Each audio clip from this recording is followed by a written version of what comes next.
بسم الله الرحمن الرحيم. تبارك الذي بيده الملك وهو على كل شيء قدير، الذي خلق الموت والحياة ليبلوكم أيكم أحسن عملا وهو العزيز الغفور، الذي خلق 7 سماوات طباقا ما ترى في خلق الرحمن من تفاوت، فارجع البصر هل ترى من فتور،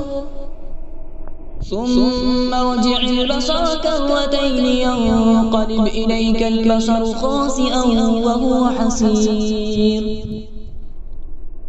ولقد زينا السماء الدنيا بمصابيح وجعلناها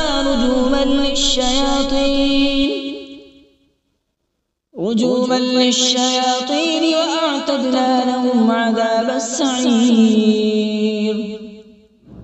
وللذين كفروا بربهم عذاب جهنم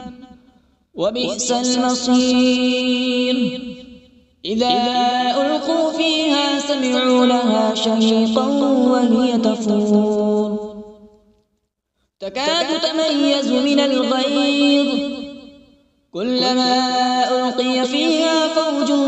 سألهم خزنتها ألم يأتكم نذير، قالوا بلى قد جاءنا نذير فكذبنا وقلنا ما نزل الله من شيء إن أنتم إلا في ضلال كبير، وقالوا لو كنا نسمع أو نعقل ما كنا في أصحاب السعير، فاعترفوا بذنبهم فسحقا لأصحاب السعير، إن الذين يخشون ربهم بالغيب لهم مغفرة وأجر كبير، وأسروا قولكم أو اجهروا به إنه عليم بذات الصدور،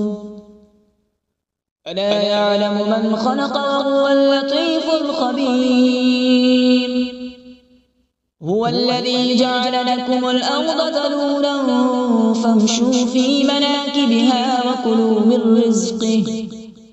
وإليه النشور، أأمنتم من في السماء أن يخسف بكم الأرض فإذا هي تمور، أم أمنتم من في السماء أن يرسل عليكم حاصبا، فستعلمون كيف نذير، ولقد كذب الذين من قبلهم فكيف كان نكير، أولم يروا إلى الطير فوقهم صافات ويقبض ما يمسكون إلا الرحمن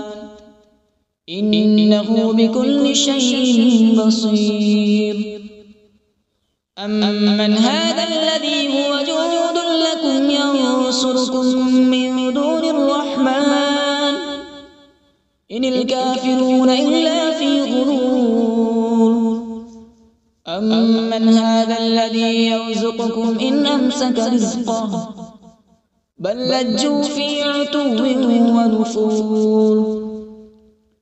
أفمن يمشي مكبا على وجهه أهدى أمن يمشي سويا على صراط مستقيم، قل هو الذي أنشأكم وجعل لكم السمع والأبصار والأفئدة قليلا ما تشكرون، قل هو الذي ذرأكم في الأرض وإليه تحشرون، ويقولون متى هذا الوعد إن كنتم صادقين، قل إنما العلم عند الله وإنما أنا نذير مبين، فلما رأوا زلفة سيئت وجوه الذين كفروا وقيل هذا الذي كنتم به تدعون قل أرأيتم إن أهلكني الله ومن معي أو رحمنا فمن يجير الكافرين من عذاب أليم قل هو الرحمن آمنا به وعليه توكلنا فستعلمون من هو في ضلال مبين قل أرأيتم إن أصبح ماؤكم غورا فمن يأتيكم بماء معين صدق الله العظيم.